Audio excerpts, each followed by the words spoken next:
Good evening. Welcome to New Hope Ministries, Soul Nourishment, another segment of Soul Nourishment. We're thankful and grateful that you're here with us to continue our lesson on the book of Ruth. Sister Allison has been facilitating us well. She's been giving us some meat to feast upon, and I expect nothing less on tonight. So we're gonna dive right in. Good evening, Sister Allison. Let's keep Minister Dion lifted in prayer and Papa Echoes, Sister Denise. Let's keep them lifted in prayer. Um, let's just do that. Yes. Amen. All right. So it Yeah, I'm wouldn't gonna give it to you, Sister Allison. Look, she's like, okay, yeah, well, well, no, it wouldn't be Bible study if the dog wasn't acting up and the kids weren't yelling about the dog. So, it's nothing new. All right, everybody gets that a little bit of that in the background. But yes, we are here. Book of Ruth, and we're doing chapter 3 today. I was thinking about trying to muddle 3 and 4 together, and then I just said, mm-mm, I think there's enough on 3 and we can slow down. And if we get done early, awesome. And if we don't, then it is what it is. And we planned it this way. Okay. absolutely. So you can hit the next slide. All right. So last week I started off with asking, the question, do you believe that what is ahead of you is better than what is behind you? Mm, And when I was thinking about it, I'm like, essentially what that can get boiled down to is these two questions. Do you have hope? And what is your hope in? what are you hoping? Because if you don't believe that that the best is ahead of you, that you think it maybe it's behind you, then maybe your hope is misplaced, right? Mm, And then that can kind of go like, what are you really hoping? And so when you start to dissect it, it's like, okay, well maybe I'm hoping in or for the incorrect thing. And I think that chapter 3 has kind of this theme with it. There's many themes happening in it, but I feel like it kind of starts off this way. All right, mhm. so next slide. All right, so it starts off with then Naomi, then Naomi, her mother-in-law, said to her, my daughter, shall I not seek security for you, that it may be well with you? Now Boaz, whose young women you are with, is he not our relative? In fact, he is winnowing barley tonight at the threshing floor. Therefore, wash Mm, yourself and anoint yourself. Put on your best garment and go down to the threshing floor. But do not make yourself known to the man until he has finished eating and drinking. Then it shall be, when he lies down, that you shall notice the place where he lies, and you shall go in, uncover his feet, and lie down, and he will tell you what you should do. mm, So that's chapter 3, verses 1 through 4. So a few things that I think that, really jumped out at me is that one, Naomi is calling Ruth daughter, right? mm, And so, which we know right now, this would be the only family that she has left. yeah, And and in fact, Naomi asked Ruth basically, since you are my daughter, isn't it my duty yeah, to, find help for you, to secure you, to have you, get you set up with stability for the future? mhm, And it seems right now like Naomi is fully embracing her role as a mother-in-law. mm, Um, and the sole caretaker really at this point of Ruth. We've seen Ruth, especially in, chapter 2, really providing and taking care and doing a lot of the work. And now it's like roles have kind of switched a little bit mm, in terms of like the caretaking, that really she's taking this role of like motherhood, caretaker, mhm, over Ruth. Um, Notice that Naomi doesn't tell Ruth, mm, but she asks her a question. Shall I not seek security for you, that it might be well with you?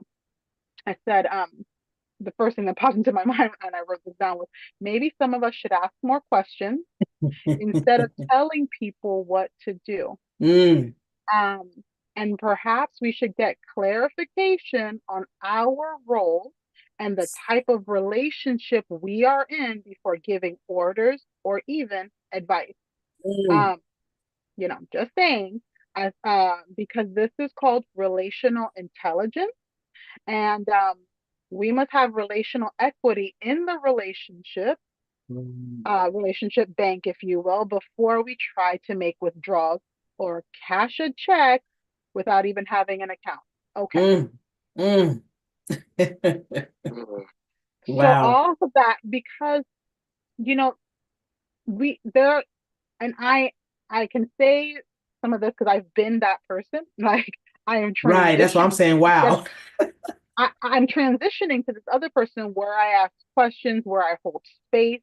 Um, However, I have been, you just jump in and you want to fix Hmm. things, right? Hmm. Um, I was definitely a chronic fixer and Yeah. still am to some degree, especially when there's lots of whining and stuff carrying on. I'm like, okay, well, let's figure this out, right? Right. However, however, you know, I think sometimes you learn new words or you learn a phrase and it just like blows your mind. Like all of a sudden you're like, oh, I have a space for this in my in in my mind. And relational intelligence was one of those phrases for me because I'm like, oh, you really have to like now all of a sudden I can see it. I'm like, oh, there's no relational intelligence there. Like Hmm. the way people move amongst each other can Hmm. show you like, okay, do you understand how things operate here?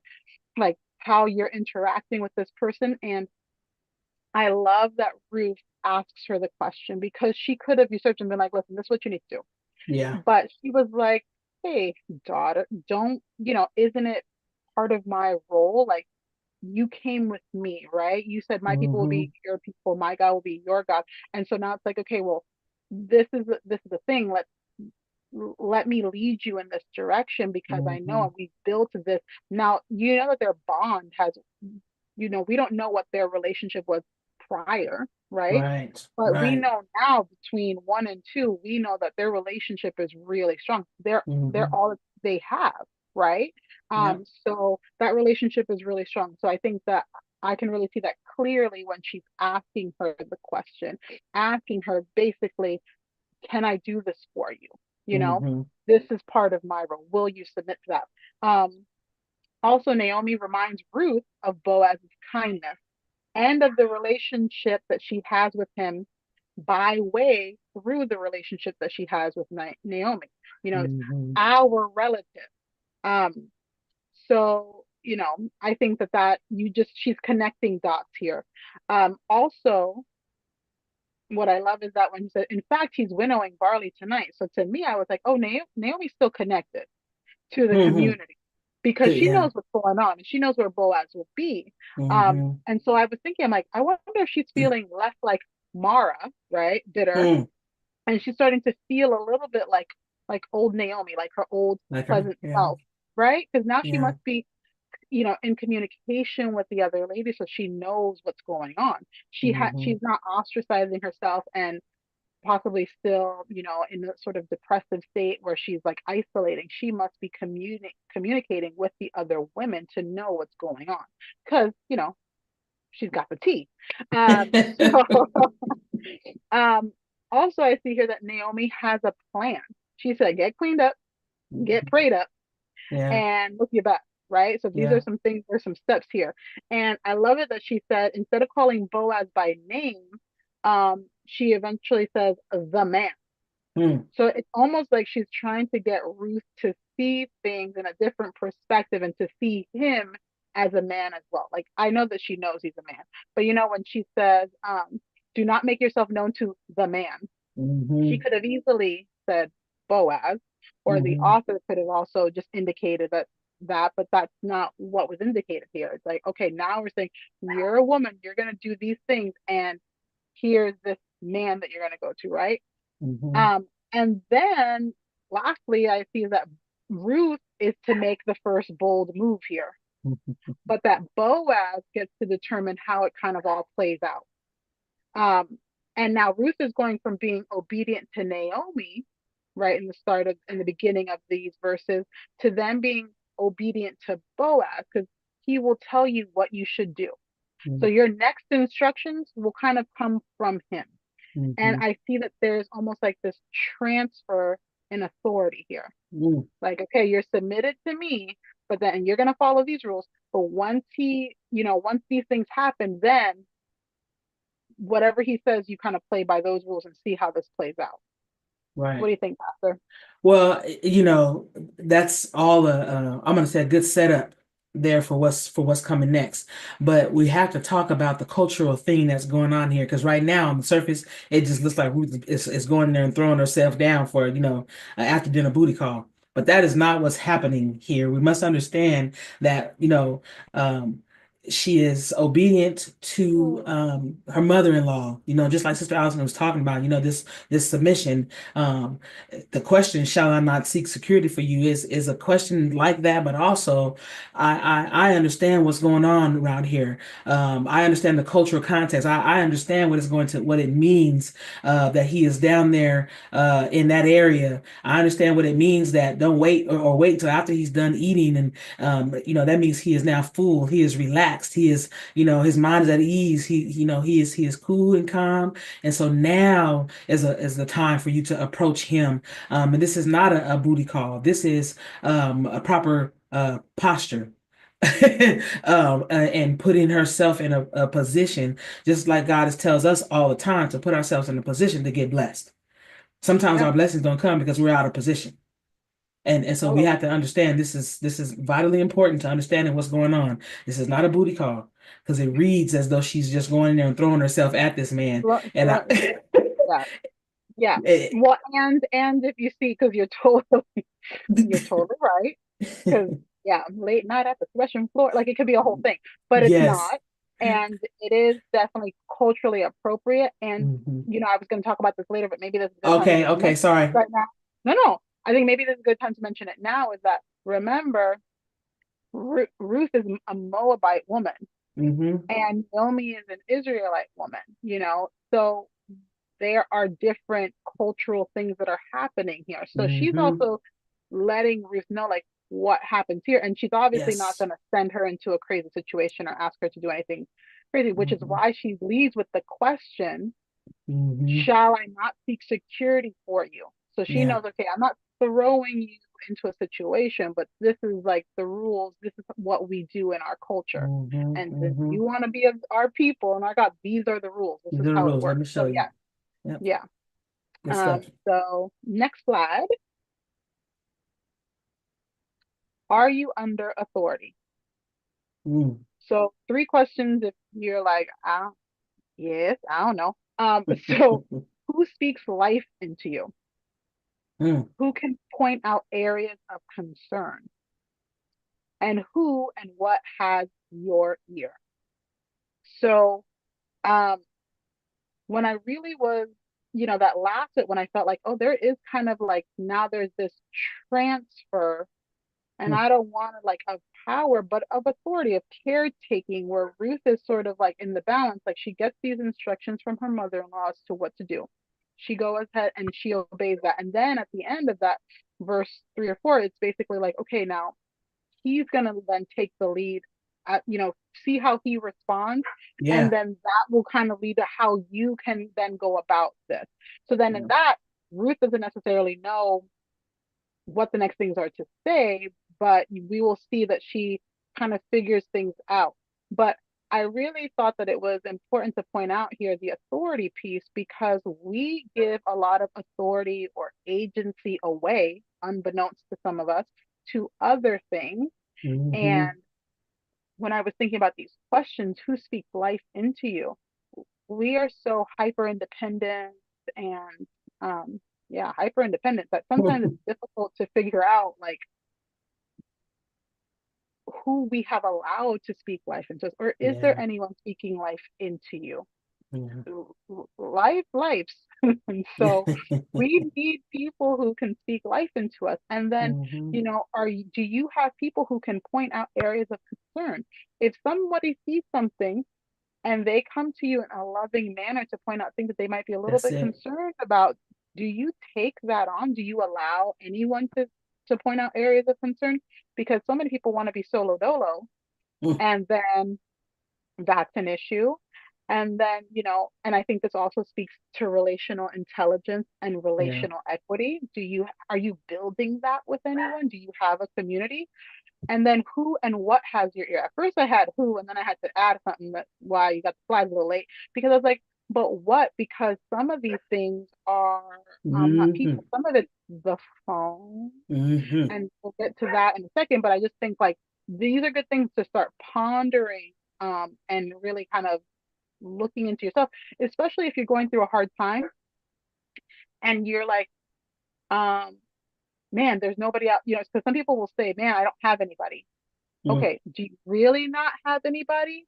Or is it that you've pushed everybody away? Ooh, Um, because you isolate when certain things, or is it because you can't take any loving correction? Or right. when people come to you and they're a little bit concerned about you, are you okay? You put up a front and you say you're good. Do you cut people off? There's all these different things that we do to guard ourselves. But I'm like, Right. you have to have at least someone that you can let the guard down a little bit and let them in. Yeah. Otherwise, then you're running and giving authority and agency to other things. So, Yeah. uh, if you have anything to add, go ahead. But we're going to talk about it a little bit more in the next slide too. No, but I'm digging these questions because it makes you think about it. Who speaks life into you? If you, let that sit for a minute, anybody should be able to speak life into you. It's that person who's not speaking life that you should ignore. Mm, And that's then good. the same thing for who can point out areas of concern. I believe that God will send anybody that can point out an area of concern. Now it's who can I hear? I can't hear you if you coming at me anti-love, which Mhm. you anybody can point out areas of concern, but on this one, I can't hear everybody that's pointing out areas of concern because it depends on how you're giving it. I'm sorry, Tone, just it is. no And tone. then who or what has your ear? Um, that's a dangerous question. Sister Allison, that's a dangerous question. Oh well. It is. Because who should have your ear? I believe that there's a difference between the person who can speak life into you and the person who has your ear. When I hear ear, I'm hearing the Holy Spirit is one. Well, you either have the Holy Spirit that's whispering the right things to you, or you got that other dude on your shoulder that's talking to you. Hmm. I hear what you're saying, other people, other stuff, social media and stuff. But this said, you said who has it. That means who are you definitely listening to? That's what So I meant that. yeah. So this is That's some what I heavy questions there, sister girl. well, because like, and you already know, like as a parent, you can hear a lot of different things at the same time, right? But Hmm. there's certain things that pierce through and that will cancel out the other things. Like if you're Mm, stressed or you're going through things and you're hearing all the stuff and you're in the middle of stuff, but you hear a baby cry or you hear yeah. someone yell out your name in a certain tone, right? That Yeah. tone that you can tell that like this is not we're not playing around here Yeah. because my kids call my name all the time and they're just doing the most and they want me to get up and get them ice cream or something crazy. Yeah. But there's that tone, no, this is serious. This is different. And so this is different. And so that Hmm. takes your attention. So Hmm. when I mean who has your ear, that can change That. depending on the situation, but it Mm, also sense of urgency is like who can get your mm, ear like this? Because mm, yes, Holy Spirit can speak to you and have your ear and it's whispering, but sometimes those louder voices really have your ear, mm. hear them more easily than you hear the Holy Spirit. Yeah, So got it. um all right, so next we're going to expound just a little bit more on this. So I was looking at the definition of authority. One, the power or the right to give orders and make decisions and enforce obedience. And I had to stop because I love that God has the power and the right, but he doesn't enforce obedience. And Mm, come on, the loving God that is, he doesn't even enforce obedience. He still lets it be a choice. I'm like, mm. God, sometimes I just wish he would enforce it just a little bit, but maybe not. But whatever. Okay, two, Yeah, official permission or sanction. This sounds very much like military to me, but this is an official permission or here sanction. Like you you go. have, well, I can't help it if it's in the text. Um, just saying like, okay, you have been told you've gotten orders from someone high above to go ahead and take control of the situation or to walk into Mhm. a room. Ambassadors have official permission and sanction. A Mm-hmm. person three, a person or organization having power or control in a particular sphere, i.e., health authority, politics, etc. So there are Mm-hmm. certain people who have control in a certain sphere of life or possibly a community, that kind of thing. So these are like, this could be your representatives, this could be people who are in the hospital. Doctors have a certain authority when you come to them, especially if it's an emergency situation. They have authority to do certain things until, if you don't have next of kin, there's different Yeah. things where people will receive authority. Number four, the power to influence others, especially because of one's commanding manner or one's recognized knowledge about something. Okay. So this is where I feel like the what has your ear comes into play. I mean, Mm-hmm. but this is where I can see social media is Mm-hmm. really has power to influence others, because Mm-hmm. you're getting these snapshot moments that are totally curated, and then all of a sudden that becomes what you see. And then the more you click on things like that, I also Yeah. found out that if you're on a reel for like, or on even on an ad for more than like 3 or 4 seconds, that signals to the algorithm to send you more of those type of ads. So Wow. if you linger for too long, now you're also being curated the kind of ads and other things that you're gonna see more on your feed. So that has the power to influence you, because now all of a sudden you're just getting the same kind of information. And if you specifically now, and I don't want to even get into this, but specifically now when it's politics, if you look Yeah. at a certain type of stuff, then you're only gonna get messages that reaffirm those type of things.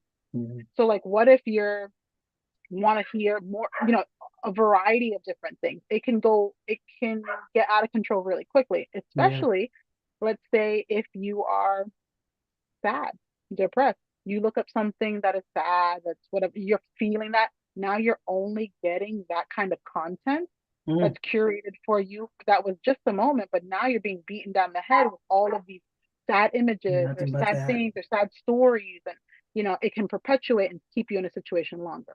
Mm-hmm. And then lastly, five, a person or with extensive or specialized knowledge about a subject, um, an expert, or the confidence that is had by said person with knowledge or expertise. That, I feel like this is another kind of loops into the thing with social media. I've been really just feeling about that. That's why I was telling you before offline that I've been like not going on Mm. social media. I got rid of the notification, the badges, the banners. I don't want to get sucked in. I want to, like, when I'm going on with a purpose, and then I get off Yeah. because it will eat my time. But man, I tell you, there are so many profits on YouTube. I Stop had it. no idea though. There's so many profits on YouTube. And I'm like, okay, now I want to just say that while I do believe that people are out there, and if you feel inclined and you're doing your ministry and whatever, Mm. that's wonderful. And there's a lot of people who are not connected to a church family who are just listening to said prophets on YouTube. And it Mm. baffles my mind. Mm. It baffles my mind. I'm like, but how are you filtering this information? Yeah. So that's what goes through. And so then I just want to say this is why at New Hope Ministries, we always point you back to the Back word. to the word. Back to the And word. I even made sure that I wrote this note so I wouldn't forget about how, when you were doing the teaching on the spiritual gifts, that you even put strong concordance numbers so that people could go back and do research for Mm-hmm. themselves. Like, Mm-hmm. we're constantly talking about reading the word, and it's going to come up again. This dog is going to come up again, but not but and people, we are excited about the word. We can't wait to Yeah. teach it and expose it to you, in order to get you to have the agency and give yourself the authority to go back to the word yourself and Mm. see what it says and glean from it what you get from it as well. Yeah. So I just thought that was good. And so in the Bible, we see that authority is the ability, the right, the power to do something. And this ability or power is derived from another person or source, i.e., God. And it's always for a purpose. And you see that Mm-hmm. God gives authority in certain situations, but it comes from one source Yep. And when other people tried to have authority and do things, you saw that it was misaligned. So it was Yep. just too much, right? Um, yeah, and then I had see, I jumped the gun with my social media thing. I had a whole thing about social media and I just put it down.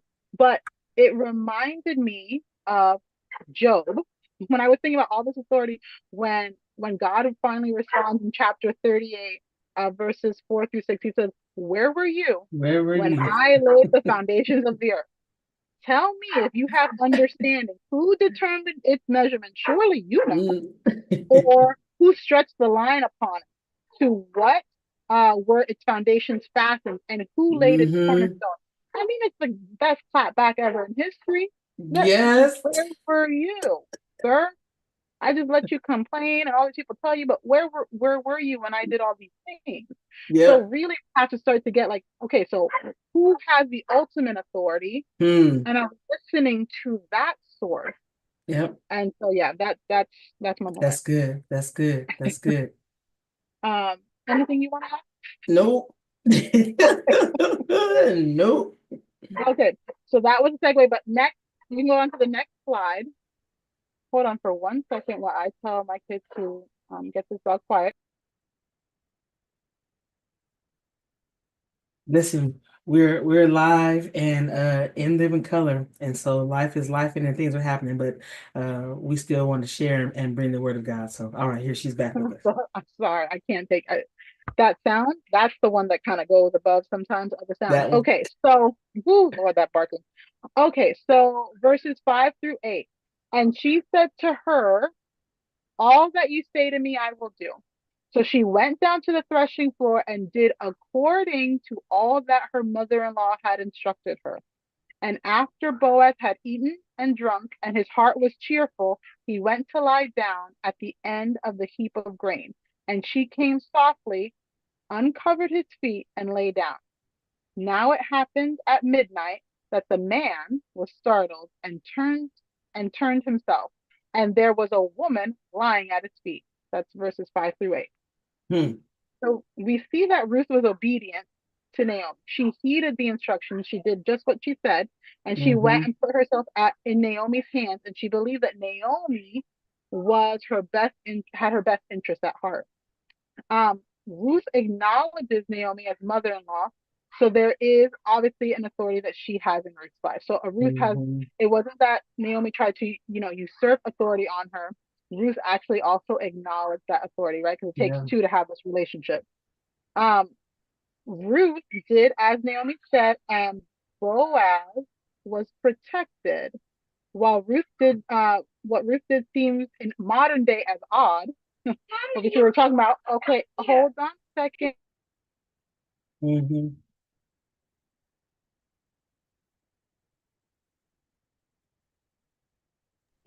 Okay, sorry, dog's acting crazy. But you see that on the other hand, that um, she did what she said, and even though it seems like modern day odd or entrapping, but culturally, like we talked about, this was totally Yeah. appropriate and Hmm. acceptable, and it was an indicator of Ruth's humility, of her Yep. intentions, and an act of submission to Boaz. Yep. And on the other hand, like Boaz, are predictable behavior, because I think it was good to see like there's predictable behaviors here. Um, Hmm. the predictive behavior can lead to a foothold for deceit, manipulation, enticement of sin. So now in this case, that's not what's happening. However, Right. I really felt the need to point out that maybe we should check our habits, because other people recognize our habits and then can see ways to manipulate. She knew, okay, Mm. wait for him to eat, wait for him to drink. He gonna be happy, full. He gonna be calm, and then he's gonna end up falling asleep somewhere, and you go there, right? But if Hmm. everyone like now, granted, these are basic things that you already know. But what I think is interesting is that sometimes we don't realize the habits we have, but other people realize, right? And we just kind of can open up situations for deceit. Now, Ruth, and we'll see this later, that, he calls her a virtuous woman, right? And Hmm. she's been working from sun up to sundown, doing this work, gleaning and doing all of that. So we know that this is not that. I just felt the need to point out the fact that we also just should just check our behaviors, our For patterns, because we've sure. been talking about patterns and cycles and all sorts of things, For right? sure. I I mean, mean, because when you look at it, if Boaz had a different character, then obviously Naomi would have known about it, and she would not have sent her daughter-in-law to lay at the feet of someone who she thought would turn around and then harm her. So yeah, no, because you have to look at who you are. And good evening, Sister White. Who you are in this story? Are you Naomi or are you Ruth? And so mm, before you go out and offer in the help that you think that you have, do you know? Um, well, I guess the safest thing to say is, Naomi knew what Boaz was going to do. She can anticipate, do you have that kind of relationship with that other person, And so yeah, that's important, because culturally, that's what she was doing, was putting her in a place of submission.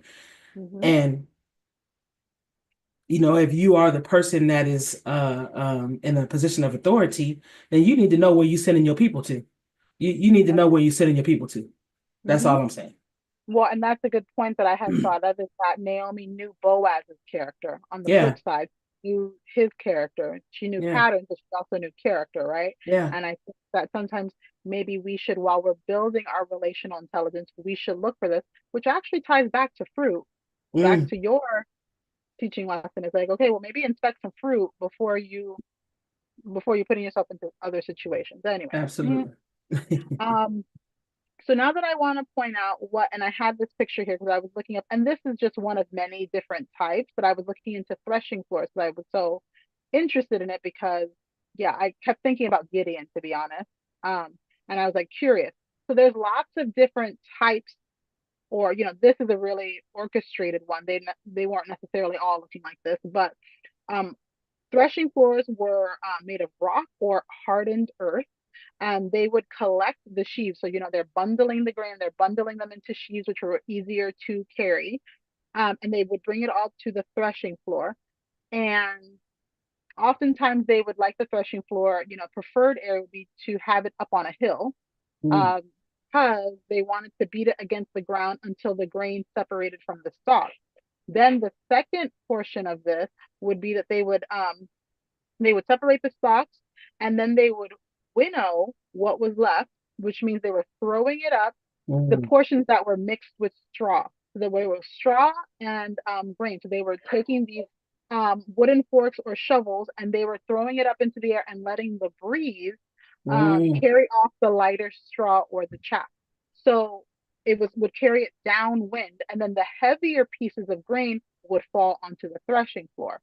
So the visual I kept seeing was Gideon. Remember Gideon threshing in the wine press, and why that was oh such a big yeah. deal, because it was in ground, so it's like there's no way to even Nowhere to catch go. air. So like, Hmm. yeah, so like there's no breeze to assist you. Now I also feel like, man, this you have to like, you would want to plan or do this on a more breezy day. You know what I mean? Like, to have A a more little extra help. springtime event. I'm just saying, like, imagine you're beating the stuff against the floor. That's a whole lot of work, Hmm. right? Hmm. So, and then also, I I'm assuming, I didn't look this up, but because she said the man a few different times, I'm assuming that the men, the men that were in charge, not necessarily the women, would be doing most of this work. This took a lot more, muscle, I would Hmm. assume. A lot of beating, that takes a lot of labor, right? So you're beating all this stuff up, then you're tossing it up. Maybe the women could do the winnowing part, who knows? But then you're letting this breeze off. And I thought it was such a great picture because that breeze is carrying stuff around. God's even involved in this process as well, right? Like they figured out a way to have what God created. They're using the earth, they're using the seed that He created, they're planting these things, they're harvesting, they're using the wind. Like, this whole process to me is so Hmm. amazing and a lot of work. Now, the other thing that I researched and I thought was that Naomi also knew, she knew that he was going to do it, but then she also knew that, because in order to, when you're throwing it up in the air and winnowing, other people can see that. So that's also Hmm. why Gideon didn't do it on a hilltop, why he had to hide, because the Midianites were trying to get his stuff, right? Hmm. They would see Hmm. that this is happening, someone would report it back, and then they would go take Hmm. their hard-earned separation and grain and stuff. So the men, whoever did that work, whoever was in charge at that point would stay and sleep on the threshing floor by their harvest so Hmm. that someone else wouldn't steal it. So Naomi knew like after this process, they've already worked a whole bunch. He's gonna be hungry. He's gonna get his drink on, and then he's gonna fall asleep on the threshing hole and protect all the work that they just put in. So I Mm. just thought that was also really interesting. And then where it says now it happened at midnight. I just Mm. thought it was interesting why they had to put the time necessarily, like why the author decided to put the time, because now that means that he got a nice little nap in, and then he was started. Imagine he's done all this work and now there's this random woman at his feet. He's like, what in the world? He's like, this is a heck of a dream, probably. Um, but I just think like all of these are so intentional and how she came softly, uncovered, because there could be other people sleeping there, right? There could be Mhm. other people sleeping who also got their drink on, but she waited, came softly, uncovered his feet, and laid down there. This is also not a comfortable place to be It sleeping. doesn't look very comfortable at all. It does not. It does not. No. So I think there's also a lot of um, willingness to do something that's possibly uncomfortable Uncomfortable. for her in order Hmm. to show her heart and her heart posture Hmm. in this situation. Hmm. What do you think? All of the above. And the Sister White says in there by throwing up the now I forget what you call it, but by throwing it up in the air, there was also spreading the seeds of their Oh, harvest. I had Yeah, not thought about that. yeah, yeah. I hadn't thought about it either. Oh, But that's I can good. see it. I can see it, Yeah. and some of it getting caught up and then carrying off. Yeah, Mm-hmm. yeah, That's good. yeah. All right, well, we can hit the next slide. Mm-mm-mm-mm. Come on, catch up with me. So are you light as chaff or you solid as grain? And Mm. what made me think about is like when you're being winnowed, and there's gonna be a time when you're being winnowed, are you light? Are you letting life just fling you wherever? Or are you falling where you're supposed to fall? And this can go so many ways, and this can open up For for a whole lot of discussion. sure. I can already see the wheels. Ooh, they oiled up and going. And when I feel like life can be winnowing you, but so whichever one you kind of lean towards, well, I'm Mm. definitely this, whatever. Does your answer change if you know that God is the one threshing and doing the winnowing? Because oftentimes we say that Mm. like, oh, even me, I say life is life and whatever, but is when you start to think about like the intentionality of God and that God, like we've been saying, and Ruth shows us has a plan, Hmm.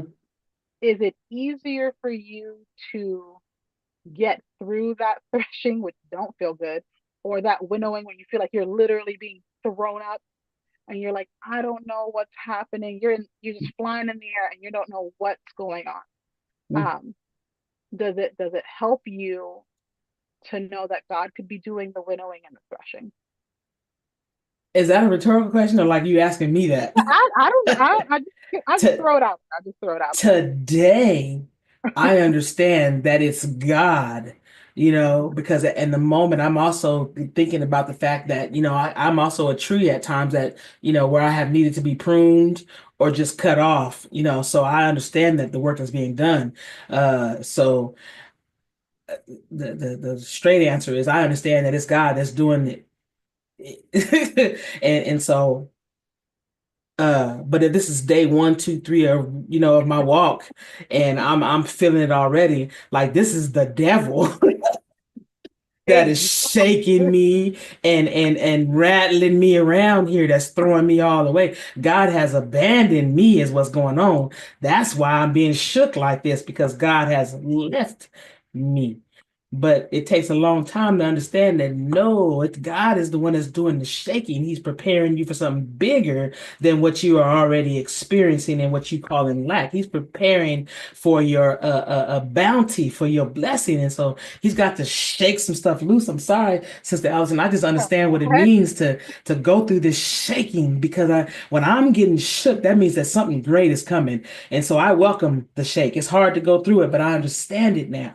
I understand it. And so, Whew. Well, and when I wrote this, I thought, well, who wants to be light as chaff and get blown around? But with Sister White's comment, now I think there are times where you need to be light as chaff and go where the Mm. wind, i.e., God, is blowing you because He wants your seed to be planted in a certain place. Yep.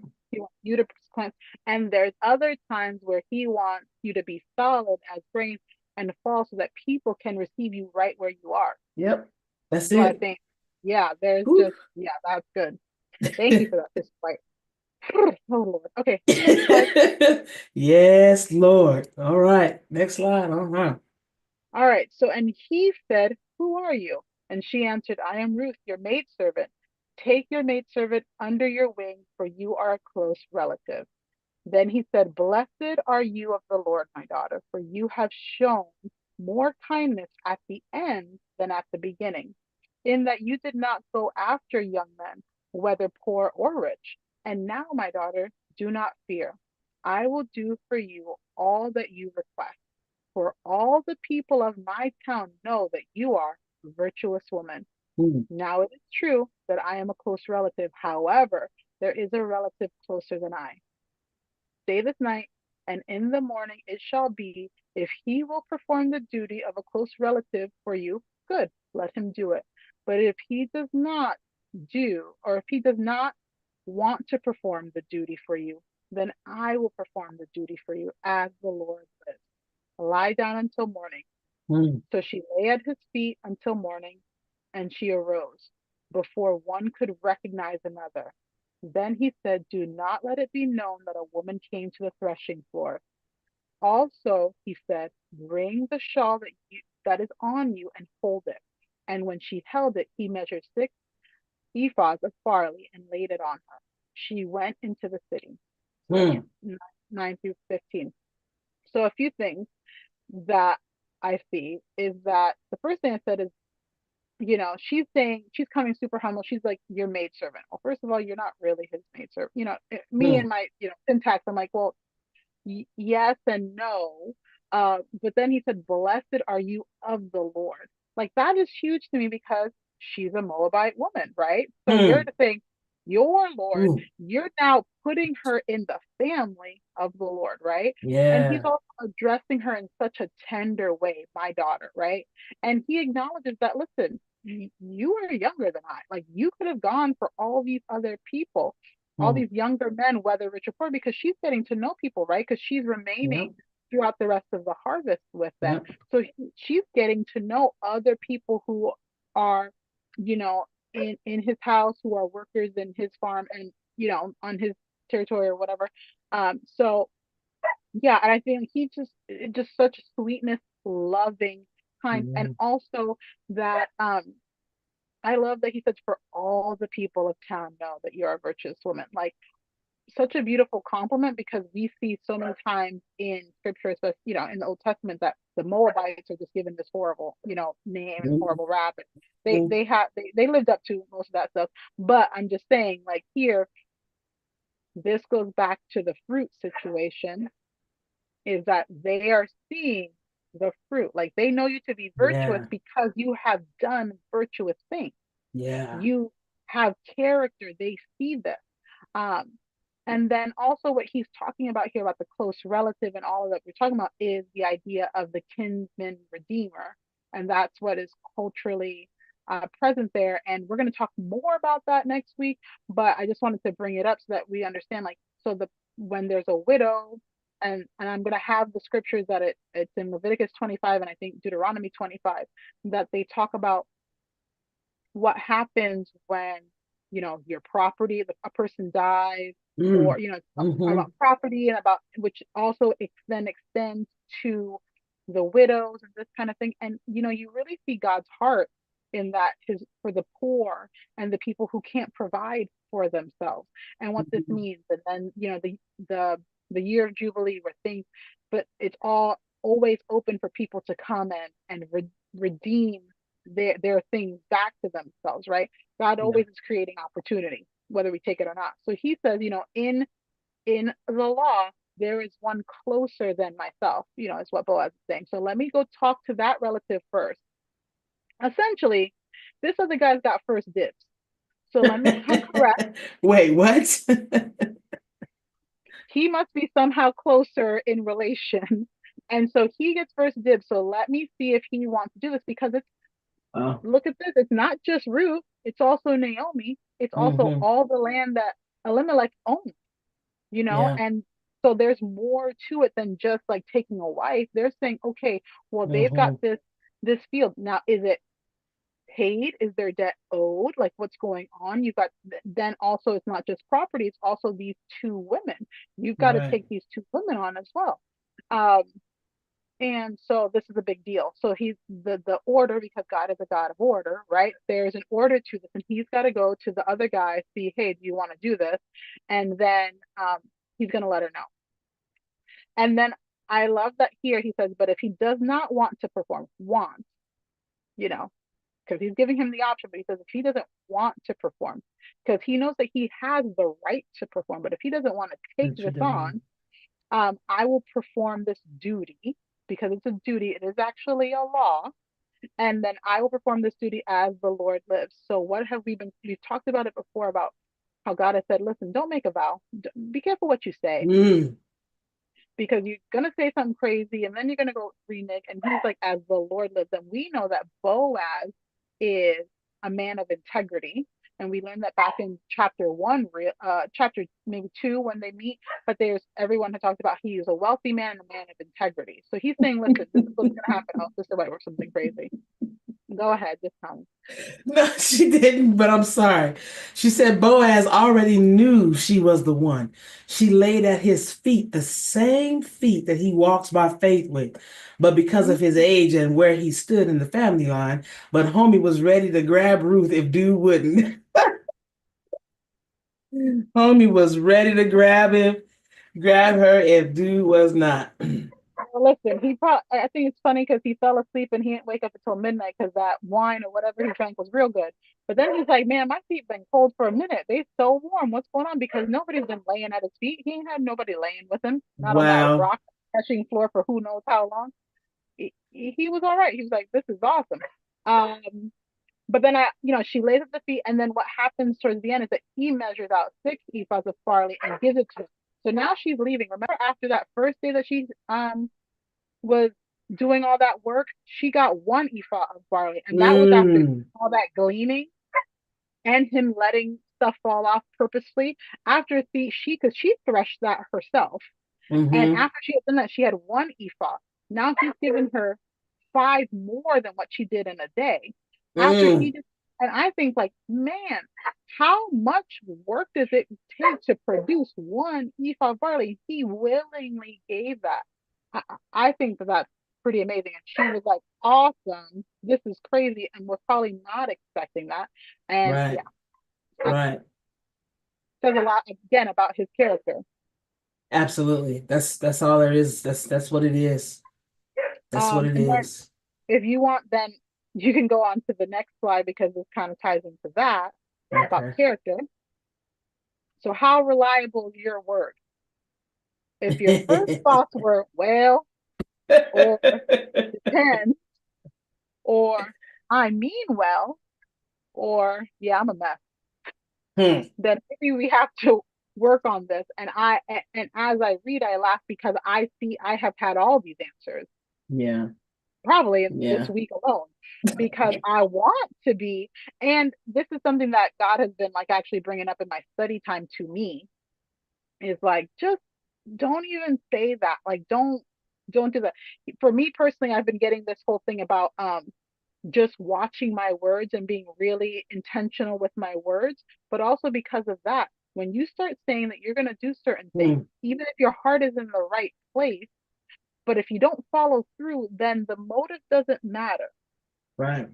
You might have Right. had the best of intentions, but you have people who are relying on you, and so you have to be careful of that.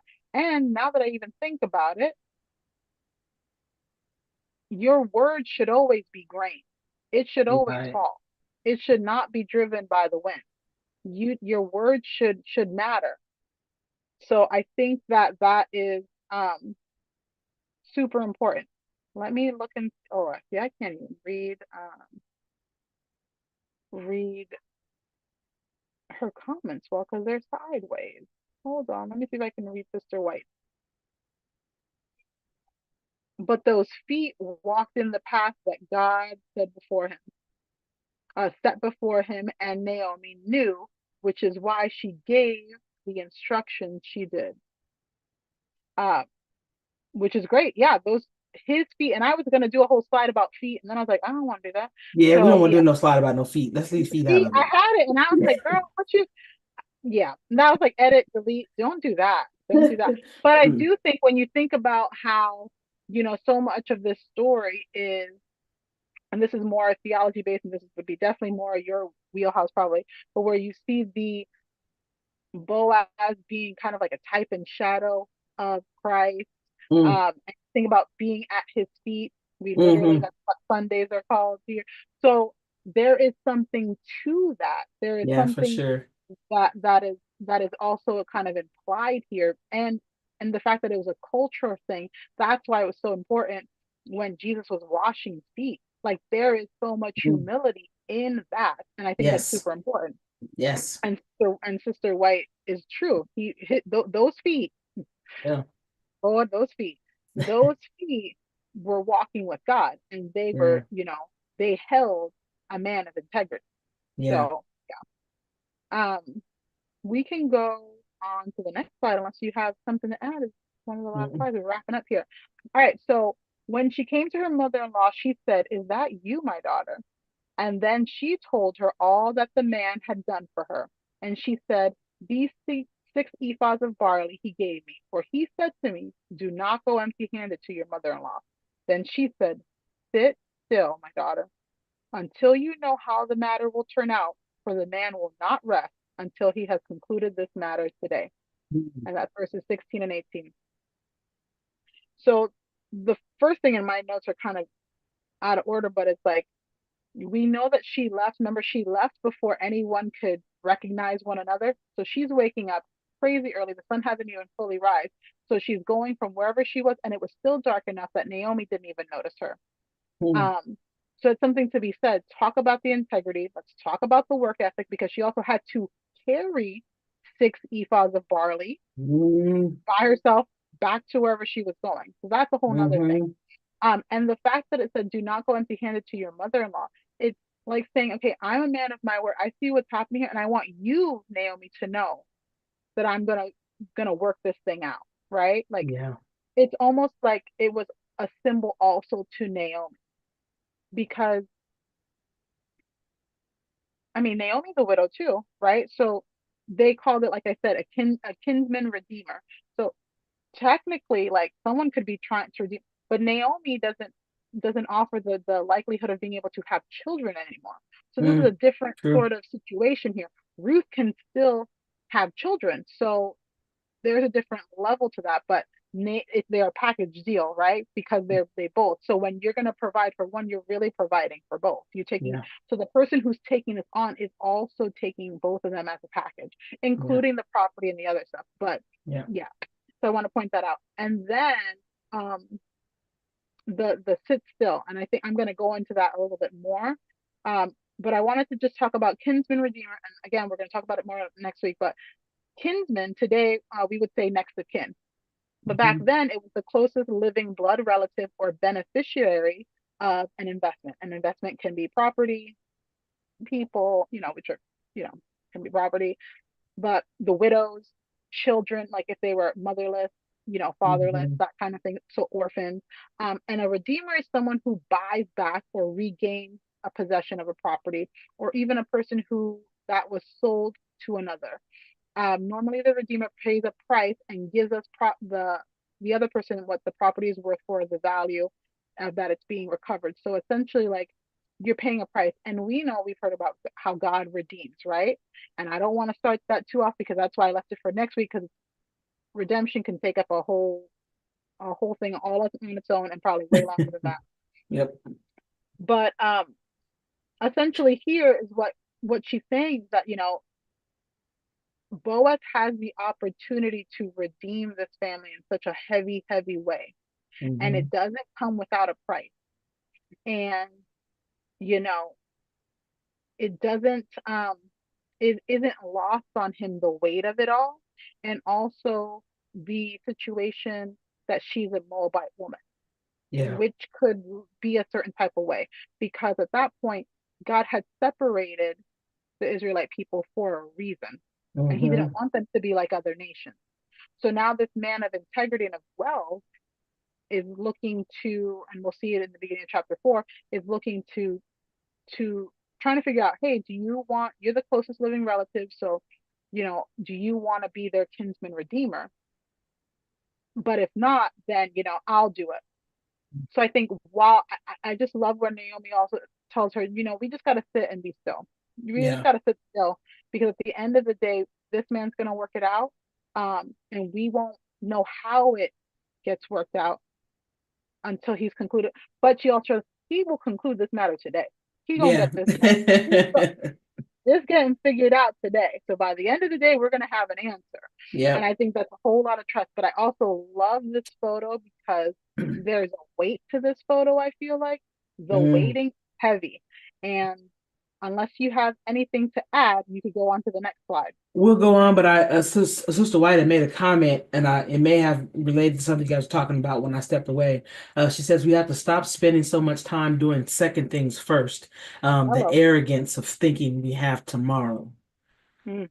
So I'm not sure what you guys were talking about, but um, it's still a factual punch in the face. Yeah. Well, and I mean, because she got the instruction and did it that night, right? There was a time, Mm, there was a place, and I think that's another principle, like a principle of the time. Like time yeah, matters. There's a time frame in which to do things, and yeah. also he is going to move at a certain time and pace in which to get this thing accomplished. So he's not, Hmm. yeah, Yeah. dilly dallying. And he just, And and then also because what I was thinking about before that was you were saying something that made me think about the fact that and Ruth being the Moabite woman, when Naomi gave her the instructions, she never she never questioned them. You know what I mean? She's coming into a culture and a heritage that she doesn't know anything about. But I think that in the moment that she realized that my blessing is going to come from somewhere. mm, I'm going to get a blessing from somewhere. Um, but there's no benefit to my resistance because you don't see any resistance from her through this story at all. From the jump, I am going where you go. Your God will be my God. Um, and I think that speaks volumes because mm-hmm, and not only is God not pointing it out necessarily that she's a Moabite, but nobody else is either. mm-hmm. So your past and who you used to be and where you came from will not be held against you as long as you stay obedient. I don't know if that's part of your lesson or not, and I don't know who that's for, but it's for you. I love that. And you're right, and that was something I was going to touch upon, but I didn't. Was that, yeah, well, because these were instructions, or maybe I moved it because I started to try to put four together, and then I deleted some slides, but because these were instructions that are in Levitical law. So they're in Leviticus and they're in Deuteronomy. So these were given by Yeah. God to his people. And this, what does he want? To separate. So I don't think that the Moabites had these well, I know they didn't have these principles. They didn't have these laws, nor did they have to follow any of these things. They weren't even privy. So I thought about Orpah Mm. when I, and this was, I was like, man, she chose to return home. Now, again, we don't know her family Mhm. situation or what's going on, but I don't, this kinsman redeemer was a law put in place for the Israelites because Yes. God cares about the poor and the needy and those, and he wants to make sure that everyone is provided for. So this was a law put in place for those reasons. And if Ruth would have stayed back, she wouldn't, this wouldn't be an option for her because they didn't Mm. have this in place. So that was Yeah. something that for me is not lost on me. And Yeah. clearly not on you because you brought it up. Next slide. Has anxiety ever taken over your mind? What kind of Hell yeah. question is that? And how hard do you find it to sit still and wait? And that was really, that photo, I don't know why, that photo just is so weighty to me. Like they just, imagine having to wait all day to figure out how this thing is going to turn out.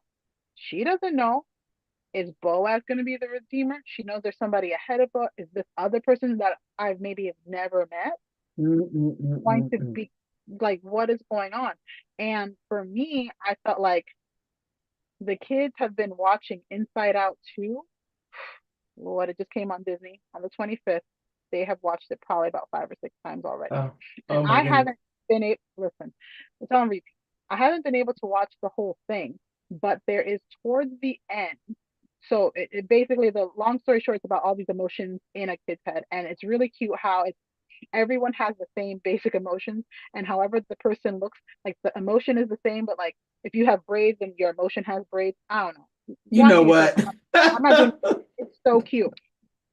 But when you hit puberty, which is what this movie is about, you get all these new emotions. And one of the emotions is anxiety.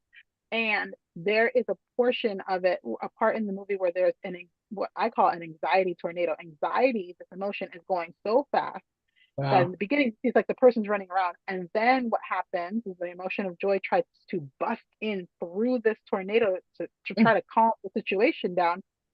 And you see anxiety, the emotion, the emotion actually isn't even circling around, even though it looks like that. No, that is just the aftermath of it being out of control. There's this Oh tornado wow. happening, and the emotion itself is like glitching, right? And she's trying to like talk sense to it. And I say all of this to say that I had a very similar moment past weekend. It was Mm. it was more subtle, but I could feel like this whirlwind inside of my body happening. And I was like, what is this? Is this like I've had anxiety, but I'm like, am I having like an elevated level of anxiety that I've never felt before? Mm. So when you have that, and now you can, people are diagnosed with anxiety left and right. People are dealing with this on a daily. Everyone has Yeah. experienced this emotion. So it's a ridiculous question because the answer is just yes. You Yes. have. Yes, you have. Maybe you haven't called it that, but I can Mm. almost guarantee that you have experienced that. And when that takes over, it is very hard to sit still and wait. And yet Hello. and yet that is the best thing that we can do. And it's often what God calls us to do. And then if Yep. we even look back into the spiritual disciplines, he made it a spiritual discipline, for the love of hate. Come on. Like we are called to sit, wait, meditate. And why? Because this can bring Mm. that anxiety down. It brings it There's not a down. whole lot more that we can do. And so, like Naomi, like Ruth, we have to just sit still, Yeah. and there has to be some waiting. Yeah. Yeah. And so, anyone listening to this, if you're experiencing that anxiety tornado, because Hmm. what is anxiety? It's worrying about something that you have absolutely no control over. None So at it's all. it's just intellectually I can say that's just ridiculous, but I just felt it. You know what I mean? Yeah. We Yeah. all can feel it on different levels, and it's very hard because when you become anxious, your instant reaction is Yeah. to Every do, to time. fix, to whatever. You don't get anxiety and sit down. You get anxiety, you want to move. Yeah. So it's very difficult. So we should just take their example and God's word to Yeah. sit still and wait. Um, and you can. Oh, what's it? Sister White say? Uh-oh. Let's see. Let's see. Um, you can confuse movement with progress and Hello. yet not be going nowhere. Well, Why? first Because of God all, told you to park it and you still moving and ain't going nowhere. well, Sister White, I don't appreciate being called out like so, because I have definitely, with my productivity list. And I talked to my therapist. She's like, "You love that word productive." I'm like, "I do, I do. I want to produce some things. I want to check things off the box. It feels so good." And Yes. so, yes, Sister White, thank you. And I didn't like that comment, but you're right. Listen, you and I both, we done moved up and down that checklist and still ain't went nowhere. We still got Listen, a checklist full of stuff. because the checklist too dang long. The The checklist too checklist. dang. Anyway, let's not go there. Next slide. Thank you, So Lord Jesus. when I was trying to, when I wanted to figure out, she said, "I'm sorry." Yeah, well, yes, I'm still a work in progress, Mr. White. We're just working on these things. But yeah, Ah, it is tricky. When I was trying to uh, figure out what prayer I want to put here. I tried to get something not so heavy, but I kept coming back to this. And so I just thought, Mm, okay, God, if this is what you want me to say, then I'm going to put it here. mm-hmm, So this is Psalm 119. And if you haven't read Psalm 119 in its entirety, you mm, really need to. It's not, I'm giving you a portion. And yet, when you read Psalm 119 in its entirety, you see that there are so many themes that just get reorchestrated, rearranged over and over and over and over and over again. And mm-hmm. so I recently read that and I picked up so many things, but this one just felt like really appropriate for whatever reason. So I'm just going to be obedient. 119, verses 25 through 32. My soul clings to the dust. Revive me according to your word. I have declared my ways, and you answered me. Teach me your statutes. Mm, Make me understand the way of your precepts. So shall I meditate on your wonderful works. Whose works? God's wonderful works. yes. My soul melts from heaviness. Strengthen me according to your words. That's the second time he said it. Strengthen me according to your word, not the strength that I necessarily am asking for or think I need, but strengthen me according to your word. Mhm. Remove me from the way of lying and grant me your law graciously. I have chosen the way of truth. Your judgments I have laid before me. I cling to your testimonies. O Lord, do not put me to shame. I will run the course of your commandments, for you shall enlarge my heart. Mm, I wanted to mm, stop at the word lying, but I decided to just keep going. But lying, and when we think of lying, we often think about to other people. But have you lied to God? mm. Have you been lying to yourself? Yep, And my uncle told me a long time ago, and it has not left my brain. Lying is also omitting things. yep, It's it's called lying by omission. You're not giving yep, the full story. yep. So David was a man after God's own heart. Why? Because he didn't hold not a single feeling back. Nope. Like he poured it out. And this is why I Yep. see like this judgment all laid before me. Like I know I've done it's all in front of me. Why? Because also the Holy Spirit, not necessarily them, but now we have it, is saying, hey, you feel Yep. that? Did you see that? Yep. And so I think we also lie to ourselves. And that's why the portion now coming back to scoop it back up, why it's so important to be a person of your word, to be Yep. reliable with your word and not to throw your word around there because words have weight Yep. and they Power. matter and they clearly matter to God and they have power.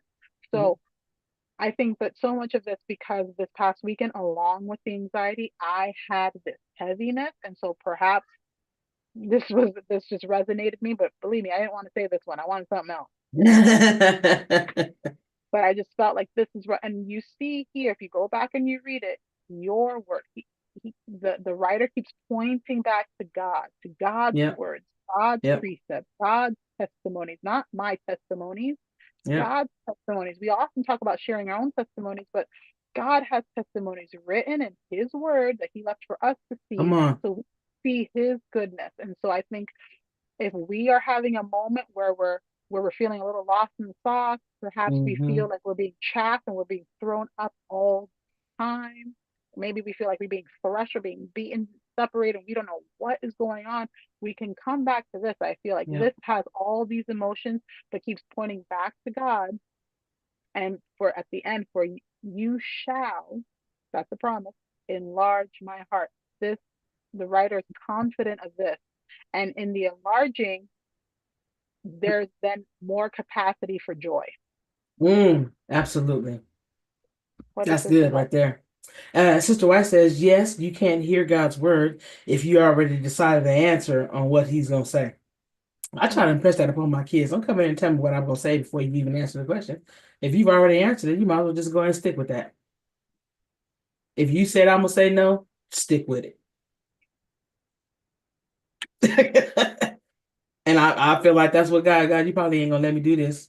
All right. I ain't gonna let you do it then. Mm-mm, mm-mm.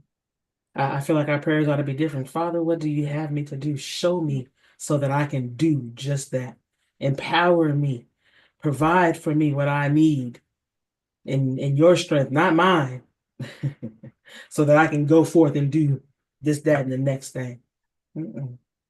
And And so, we try to answer for God. We don't even know what kind of answer He gonna give. You don't know. Because if you thought of the answer, that means He's thought of something even greater than that. So, exactly, the moment you thought of the answer, it's already not the answer, right. or Oh, too that's small, good. or you've already limited yourself. And I Mm. think part of the limiting is because you're not even given the full feeling. You're not telling God, listen, I'm pissed off with you. Uh, Because sometimes it's legit and we don't want to say it. Lord, I'm yeah, angry. yeah. He knows you're angry, but you don't want to say you're angry. You don't Lord, want to I'm say it. confused. You don't, Yep. you're trying to, you want God to think that you have all this understanding, but Lord, I'm confused. Help me Mm. figure this thing out. And then if you are ready, then the last, or the next to last Okay. slide, a All little right. over time, and I want to Yeah, finish. sorry about that. No, yeah, it's clearly my fault. I'm glad I didn't try to do chapter 4. The same slide we had last week. God has a plan, just reinforcing that, right? Because this whole Mm-hmm. story, like, God had this plan, and we know to ask, seek, and knock, but then you got to wait, and then you got to knock again.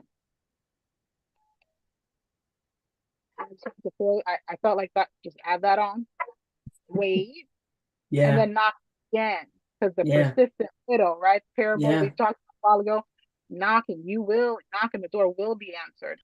But sometimes you got to give them a second to get up, because God might be going to answer that door for you. So just wait a little bit and then Yeah. go back and knock again. Yeah. And that's all. Yeah. Wait, let's see what Sister White says. And be prepared for the answer. Woo. And be prepared for the answer. You're knocking without any expectation. So expectation and preparation. You're knocking, and so then you have to ask you why. Because you're expecting for God to bring something from the other side. You're expecting Him to open up something, an avenue, something. So be expecting it and be prepared. And the only preparation that you must do, hello, is release what you're holding on to. When you are knocking and you're waiting for Him to open, then have yourself open and ready to receive. Amen. Okay, we trying to stop because we over time. Sister White says, "Okay, I'm done." Well, and that's the thing, is that we come and we're knocking, but we're totally filled to the brim with stuff that we're not supposed to have. So we can't even carry away what we're asking for. Yep, you just trying to see if God's gonna answer. You ain't got to test God. He will answer. He Mm-hmm. will answer. And now Okay, you're at the door and he's ready to give you what you want, but you can only take a tiny piece. right. And then they wanted to come back the day after. Oh my God, you come short. You fell short on me. No, you fell short on yourself. Let some of that stuff. Let it go. Let Mm. it go. All right. Yeah. I'm gonna let us go to the next slide. I'm I gonna let just us read go here. water, sip my tea.